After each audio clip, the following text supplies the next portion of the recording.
Ladies and gentlemen, give me just a couple seconds of your time. I want to tell you about the real-life fungus that is causing a zombie apocalypse inside of ants. I wish I was lying, however, this fungus right here, Orpheocordyceps unilateralism, that's the best I can do, unfortunately. This fungus right here is the exact reason for The Last of Us. That's right, the movie show slash video game that had zombies with spores coming out of them affecting our people, that had the host actually being alive while attacking our humans. Yes, that's the exact thing that's happening with carpenter ants. I wish I was lying, but I'll try my best to explain the process to you. So, you have little carpenter ants. They go up a stem and they then bite down on this fungus. Unfortunately for them, that just means the spores just enter their body. The spores then go up to their heads and begin growing. Unfortunately, during this entire process and the deformation process as well, the ants are still alive. That is right, these things are still alive and just basically become puppets to their masters, aka the fungus, as it begins growing out of their head, causing more funguses to appear for them to infect other ants. Very, very gruesome, honestly. However, it's ants, so most people probably wouldn't care. However, it gets a little worse, because in The Last of Us, it's a cordyceps. That's right, if you remember the name I just said, cordyceps in the name. The show has a mutated version of one of these, being the exact reason for the zombie apocalypse. I wish I was lying.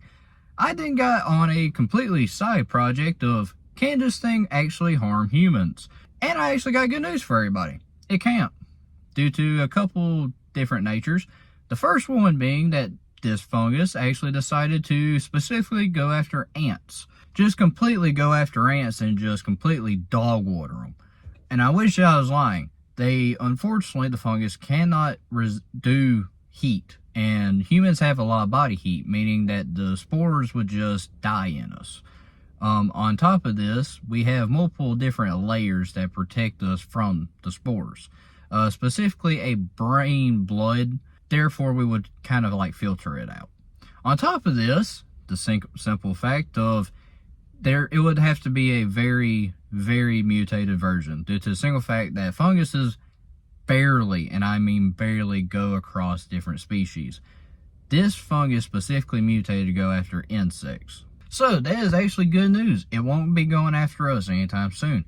However, there was a little mentioned thing through my research that kind of made me go a little bit worried. What was you might be thinking?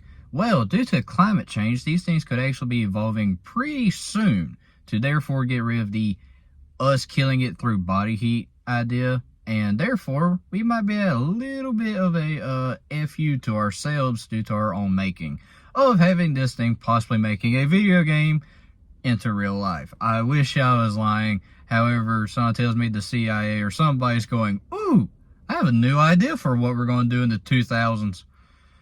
2020s are already bad enough. We do not need this to actually become reality.